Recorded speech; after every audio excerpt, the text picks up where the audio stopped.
Welcome to Falcon computer academy. मैं हूं केवल विजय और मैं आज आपको एमएस वर्ड में पढ़ाने जा रहा हूं वाटरमार्क के बारे में। वाटरमार्क के बारे में ये कंप्लीट लेक्चर आज मैं आपको डिलीवर करने जा रहा हूं।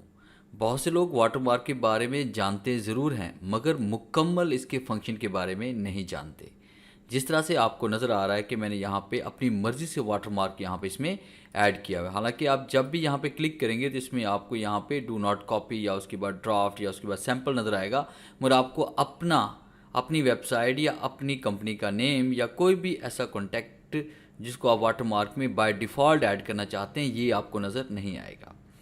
या फिर उसके बाद जब भी आप यहाँ पे वाटरमार्क इंसर्ट करते हैं तो आप इसको रिसाइज़ करना, अपनी मर्ज़ी का साइज़ हम किस तरह से दे सकते हैं, इसको भी बहुत से लोग इसके बारे में नहीं जानते। और इसको हमने लाइट एंड डार्क कैसे करना है और बहुत कुछ इस लेक्चर में आपको सीखने के लिए मिलेगा। तो आज का लेक्चर शुरू करने से पहले हमेशा की तरह यही कहूँगा कि अगर आज की इस वीडियो से कुछ आप न्यू सीख पाएँ, कुछ आप न्यू लर्न कर पाएँ तो इस वीडियो को लाइक करना मत भूलिएगा, क्योंकि आपका एक लाइक इस वीडियो को ज़्यादा से ज़्यादा लोगों तक पहुंचा सकता है। तो शुरू करते हैं आज का लेक्चर। सबसे पहले हम यहां पे एक न्यू फाइल क्रिएट करते हैं। आपने न्यू फाइल पे क्लिक करना है, ब्लैंक डॉक्यूमेंट पे आते हैं, एक न्यू फाइल आपको मिल चुकी है। अब उसके बाद सिंपल अगर वाटरमार्क आपने इंसर्ट करना है तो आपने यहाँ पे डिज़ाइन पे आना है। अगर आपके पास ऑफिस 2016 या 19 है तो आप डिज़ाइन पे आएंगे। अगर आपके पास ऑफिस 2010 है, 13 है तो आपने लेआउट पे आना है। हम डिज़ाइन पे क्लिक करते हैं और उसके बाद हमने यहाँ पे इसमें आना है वाटरमार्क पे।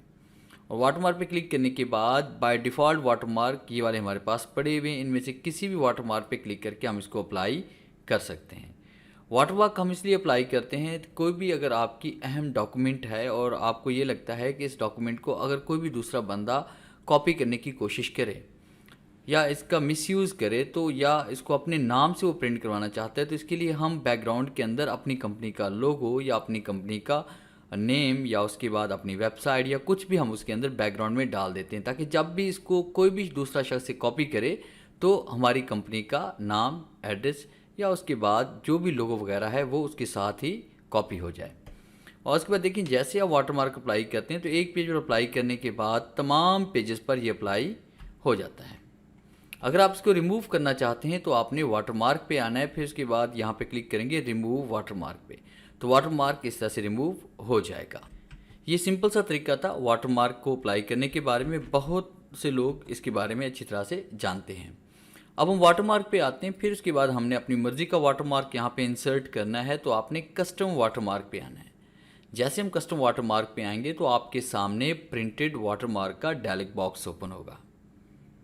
और उसके बाद अगर आप पिक्चर इंसर्ट करना चाहते हैं, यानी आपके पास कोई लोगो पड़ा हुआ है, कुछ भी है जो तस्वीरी शक्ल में आपके पास पड़ा हुआ है, तो आप पिक्चर वाटरमार्क पे क्लिक करके सिलेक्ट पिक्चर पे क्लिक करके आपने उस ड्राइव में चले जाना है जहाँ पे आपने उसको ऐड किया हुआ है, सेव किया हुआ है। जैसे मैंने यहाँ पे फाल्कन का लोगो रखा हुआ है, और जैसे हम इंसर्ट पे क्लिक करेंगे और अप्लाई पे क्लिक करेंगे तो वाटरमार्क आपका अप्लाई हो जाएगा।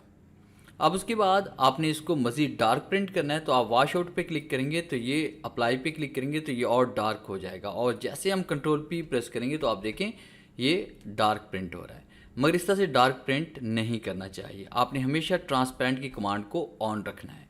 वाटरमार्क पे आप आएंगे, उसके बाद आपने कस्टम वाटरमार्क पे आना है, फिर उसके बाद आप यहाँ पे क्लिक करेंगे वॉश आउट पे और अप्लाई पे क्लिक करेंगे और इसे क्लोज करेंगे। कंट्रोल पी प्रेस करते हैं तो ये देखें लाइट सा आपका बैकग्राउंड में प्रिंट हो रहा है। ये एक पेज पर नहीं बल्कि आने वाले जितने भी पेजेस होंगे उन सब पे प्रिंट होता जाएगा।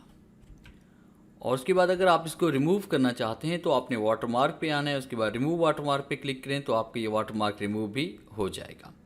अब उसके बाद माइंड में एक क्वेश्चन ये भी आता है कि ये जो लोगो हमने यहाँ पे इंसर्ट किया हुआ है ये बहुत बड़ा है, हम इसको रिसाइज़ करना चाहते हैं, या छोटा है इसको बड़ा करना चाहते हैं तो बड़ा है इसको छोटा करना चाहते हैं, और छोटे को बड़ा करना चाहते हैं तो आपने वाटरमार्क पे आना है, आपने कस्टम वाटरमार्क पे आना है। और उसके बाद ये स्केल आपको नज़र आ रहा है, यहाँ पे हम क्लिक करते हैं। अगर हम यहाँ पे 100% करते हैं तो ये देखिए अप्लाई पे क्लिक करते हैं, ये इसका साइज़ कम हो जाता है।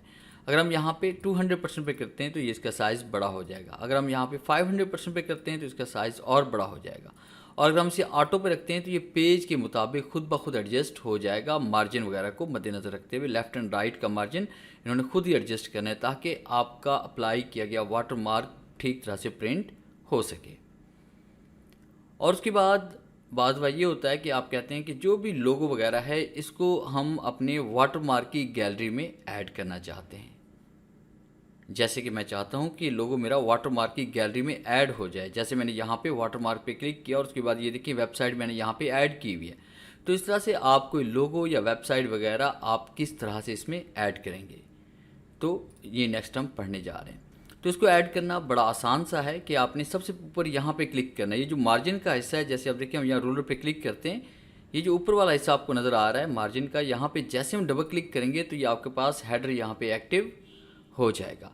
अगर हेडर आपका एक्टिव नहीं भी हो रहा तो आपने इंसर्ट पे आना है और इंसर्ट पे आने के बाद आपने यहाँ पे क्लिक करना है हेडर पे और उसके बाद यहाँ पे क्लिक करेंगे एडिट हेडर पे और देखिए आपके पास ये एक्टिव हो चुका है।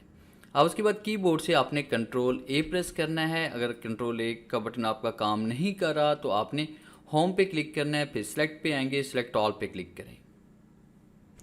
मगर ये कमांड अप्लाई करने से पहले आपने एक चीज़ जहन में रखनी है कि जब भी हमने इस तरह से अपनी कोई मर्ज़ी का वाटरमार्क वहाँ पे ऐड करवाना चाहते हैं तो पेज पर कोई और डाटा पहले से राइट ना हो। सिर्फ आपने लोगो या उसके बाद वो वाटरमार्क जो आप ऐड करवाना चाहते हैं सिर्फ वही आपने राइट करना है। तो इस तरह से आपने कंट्रोल ए प्रेस कर लेना है या फिर होम पे क्लिक करके हम इसे सिलेक्ट ऑल कर लेंगे। तो देखिए आपके पास सिलेक्ट ये हो चुका है। अब इसको हम वाटरमार्क की कैटेगरी में ऐड करना चाहते हैं ताकि आइंदा आपको दोबारा इंसर्ट पे जाकर, आपको कस्टम वाटरमार्क पे जाकर, पिक्चर पे जाकर, सेलेक्ट पिक्चर पे जाकर वहाँ से आपको पिक्चर फाइंड करने की या लोगो फाइंड करने की ज़रूरत ना पड़े। तो अपनी आसानी के लिए हम क्या करेंगे, फिर हम दोबारा यहाँ पे इसमें आते हैं, इंसर्ट पे हम आते हैं, फिर इसके बाद आपने वाटरमार्क पे आना है और उसके बाद यहाँ पे हम क्लिक करेंगे save selection to quick part gallery. जैसे हम यहाँ पे क्लिक करते हैं तो आपके सामने ये क्विक पार्ट गैलरी का बॉक्स ओपन हो जाता है और यहाँ पे मैंने इसको नाम दे लोगो टाइप करना है। फिर उसके बाद यहाँ पे इसमें गैलरी में आपने ये सिलेक्ट करना होता है कि आप किस कैटेगरी में इसको सेव करना चाहते हैं। तो हमारी जो कैटेगरी है वो वाटरमार्क है कि हम इसको वाटरमार्क के अंदर शो करवाना चाहते हैं। तो आपने वाटरमार्क पे क्लिक करना है और उसके बाद हम ओके पे क्लिक करते हैं और उसके बाद आपने हेड एंड फुटर से अगर आप बाहर जाना चाहते हैं तो आप देखिए वहाँ पे हेड एंड फुटर का बॉक्स ओपन है, इसे क्लोज करेंगे तो ये आपका ऑफ हो जाएगा। आइंदा जब भी आप एक न्यू फाइल क्रिएट करेंगे और आपको वाटरमार्क जो लोगो आपने ऐड किया है उसकी ज़रूरत पड़ेगी तो आपने सिर्फ डिज़ाइन पे आना है, वाटरमार्क पे आना है और आपको लोगो यहाँ पे नज़र आ रहा है और जैसे हम यहाँ पे क्लिक करेंगे तो वही वाटरमार्क आपका इंसर्ट हो जाएगा और एंटर प्रेस करते हुए पेज नंबर 2 या पेज नंबर 3 या किसी भी पेज पे हम जाएंगे तो ऑटोमेटिकली वो पेज पे लोगो आपका प्रिंट होता जाएगा। तो इस तरह से अपनी मर्ज़ी से हम कोई भी नाम लिखकर, कोई भी यहाँ पे कॉन्टैक्ट नंबर, ईमेल, लोगो वगैरह इंसर्ट करके उसको एज अ वाटरमार्क हमेशा के लिए सेव करवा सकते हैं। और इसी तरह से अगर आप इसको मैनुअली से रिसाइज करना चाहते हैं तो जैसे मैंने आपको पहले बताया कि आप इंसर्ट पे जाएंगे, उसके बाद आपने हेडर पे जाना है, यहाँ पे आपने एडिट हेडर पे क्लिक करना है और यहाँ पे किसी भी एक पेज पे जाकर आप इसको यहाँ पे क्लिक करके रिसाइज भी कर सकते हैं। अपनी मर्ज़ी से भी यहाँ पे आप छोटा बड़ा कर सकते हैं और वहाँ से 100%, 200% या 500% या ऑटो भी कर सकते हैं। तो इस तरह से भी हम इसको रिसाइज कर सकते हैं। तो क्लोज पे क्लिक करते हैं, दोबारा से हम नॉर्मल मोड में आ जाएंगे। फिर उसके बाद नेक्स्ट हम पढ़ने जा रहे हैं कि आप कोई टेक्स्ट इसमें किस तरह से राइट कर सकते हैं। तो टेक्स्ट राइट करने के लिए हमने फाइल पे आना है, फिर इसके बाद दोबारा न्यू पे क्लिक करते हैं, ब्लैंक डॉक्यूमेंट पे आते हैं और हमने डिज़ाइन पे आना है दोबारा और उसके बाद आपने वाटरमार्क पे आना है। वाटरमार्क पे क्लिक करने के बाद हम यहाँ पे क्लिक करेंगे कस्टम वाटरमार्क पे और उसके बाद आपने टेक्स्ट वाटरमार्क पे क्लिक करना है। यहाँ से लैंग्वेज हम सेलेक्ट करेंगे, फ़िलहाल इंग्लिश मैंने सेलेक्ट की हुई है। उसके बाद टेक्स्ट यहाँ पे राइट करना है, टेक्स्ट जो भी आप राइट करना चाहें। जिस तरह मैं चाहता हूँ कि हर पेज के सेंटर में यहाँ पे फाल्कन कंप्यूटर अकेडमी लिखा जाए, तो फाल्कन कंप्यूटर अकेडमी हम यहाँ पे सिलेक्ट करते हैं और उसके बाद अगर आप फ़ॉन्ट वगैरह चेंज करना चाहते हैं तो वो भी आप यहाँ से कर सकते हैं। अगर आप यहाँ पे साइज़ छोटा बड़ा करना चाहते हैं तो वो भी कर सकते हैं। इसे ऑटो पे रखना चाहिए। वैसे यहाँ पे क्लिक करते हैं और इसमें कोई भी अच्छा सा कलर हम इसमें अप्लाई कर देते हैं और उसके बाद हम इसको क्लोज कर लेते हैं। तो आप देख रहे हैं यहाँ पे फाल्कन कंप्यूटर के इसमें ऐड हो चुका है। अगर आप इसे वाटरमार्क के तौर पे ऐड करना चाहते हैं हमेशा के लिए तो वही तरीकाकार है। यहाँ पे डबल क्लिक करना है, कीबोर्ड से कंट्रोल ए प्रेस करना है, फिर उसके बाद आपने इंसर्ट पे जाना है, उसके बाद आपने क्विक पार्ट्स पे जाना है और सेव सिलेक्शन पे क्लिक करेंगे और आपने यहाँ पे जो कैटेगरी सेलेक्ट करनी है वो कौन सी सेलेक्ट करेंगे, वाटरमार्क, और यहाँ पे हम दे देते हैं अकेडमी नेम और उसके बाद जैसे हम ओके पर क्लिक करेंगे तो ये देखिए आपके पास यहाँ पे ये ऐड हो चुका है। हम जब भी न्यू फाइल क्रिएट करेंगे तो न्यू फाइल के अंदर हम इसको डिज़ाइन पे जाकर ऐड करवा सकते हैं। तो आपको नज़र आ रहा है फाल्कन कंप्यूटर अकेडमी। तो जैसे मैंने क्लिक किया तो ये देखिए आपके पास यहाँ पे ये ऐड हो चुका है। और एंटर प्रेस करते हुए हम जैसे पेज नंबर 2 या पेज नंबर 3 पे जाएंगे तो हर पेज पर ये प्रिंट होता जाएगा। और जब भी आप कोई टेक्स्ट राइट करेंगे तो ये टेक्स्ट के बैकग्राउंड में ही आएगा, यानी इज इक्वल टू, मैं यहाँ पे टाइप कर रहा हूँ रैंड ब्रैकेट शुरू ब्रैकेट क्लोज और एंटर प्रेस करते हैं तो आप देखें यहाँ पे टेक्स्ट आपका ऊपर आ रहा है और उसके बाद वाटरमार्क पेज के नीचे आ रहा है। तो ये था हमारा आज का लेक्चर जिसमें मैंने आपको पढ़ाया कि किस तरह से हम वाटरमार्क को प्रॉपर तौर पर यूज़ करके अपने काम को आसान कर सकते हैं। उम्मीद है इस लेक्चर में बहुत कुछ न्यू सीखने को मिला होगा। अगर आज की वीडियो से वाकई कुछ आपने न्यू सीखा है तो इस वीडियो को जल्दी से लाइक कर दीजिए। तो मिलते हैं हम नेक्स्ट लेक्चर में, तब तक के लिए गुड बाय।